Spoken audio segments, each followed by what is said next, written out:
Hello and welcome to another video from the United Devils. My name's Tom and we're going to look ahead to a predicted 11 against Leicester, which is United's last game of the season, which of course will be kick-off time of 4 o'clock on Sunday, as with all the other games, traditional in the last match of the season. And United are away for this one. United looking to secure a Champions League place after a slightly disappointing draw against West Ham. There wasn't much attacking guile in the United team that faced the Hammers. Obviously, Moyes had extra motivation there. Antonio was always going to cause problems for United, but I think that the fact that he scored from a penalty is pretty poor from United, and particularly Pogba, who looked very scared to receive the ball to his face. Let's hope that if he is in the predicted 11 this week, that he has learnt from that error. So let's jump straight into predicted 11. David De Gea obviously came under a lot of criticism recently. I see Kasper Schmeichel's come out and said that some of that's unfair. Very kind of him to do so. Lots of that is fair criticism of De Gea, though, especially in that Chelsea game in the FA Cup. Absolute woeful display there, although he wasn't helped by his defence. Notwithstanding those issues, De Gea is going to start this one for me. Clearly the best keeper that we have. However, if we're still having conversations like this time next year, definitely think it's time to possibly think about shipping on. However, let's hope that De Gea can really pick up his performances.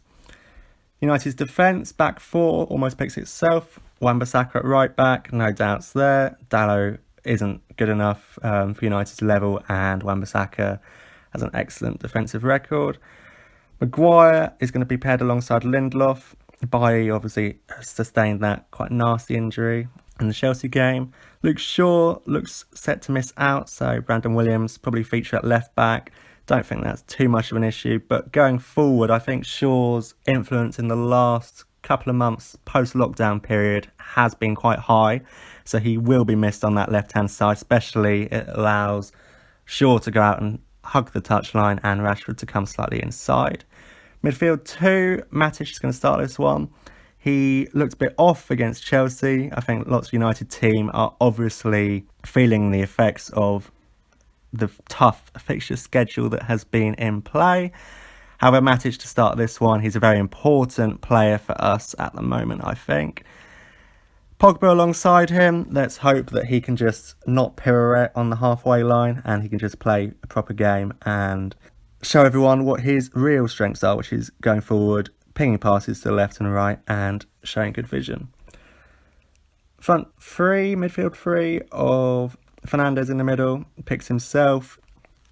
Right wing / right midfield, I think that's going to be Greenwood again. He's been playing excellently recently. Keeps scoring goals. Fantastic ability with both feet. Absolutely no reason for Dan James to come in. Absolutely no reason for Jesse Lingard to come in. I think, particularly in Lingard's case, there's a case for him to move on in the next window. Left midfield is going to be Rashford. Don't think that position suits him perfectly, but he's the best option we have out on the left at the moment. Let's hope that it's an area that United can improve and strengthen in the summer. But Rashford has had a couple of good games recently, and let's hope that he can go against the Leicester right back, who doesn't normally play, and give him a good game. I think it's James Justin. Up front, Anthony Martial picks himself again, been in fantastic form since the break. In the last couple of league games, he scored 2 and 3, and if you look before that, it's 6 in the last 6 or 7 game weeks. Absolutely fantastic. Obviously that includes the hat-trick that he secured, which was the first one post-Fergie era. So let's run through that again. It's De Gea in goal, back 4, Wan-Bissaka, Lindelof, Maguire, Williams, holding 2, Pogba, Matic. Then midfield 3 of Greenwood, Fernandes, Rashford, and Martial up front. Terms of a prediction for scoreline, I think it's quite a hard one to predict. End of season games tend to have goals. United Leicester games tend to have goals as well. Jamie Vardy is obviously going for the golden boot, so that's going to be a motivation for him, especially as Leicester have not scored in their last 2 games and have really slumped in form since the 4-1 thrashing by Bournemouth, although Vardy did score in that one. think it looks like Leicester will go back to goal-scoring ways. I think Johnny Evans is going to be important at the back for them. He's played some outstanding games for them recently, and it's really a shame, in my opinion, that we let him go. I know he's getting on a little bit, but when United have had issues at centre-half, particularly against the lower teams in the league, I think Evans is an outstanding option. So I'm going to go with a United 4-2 victory.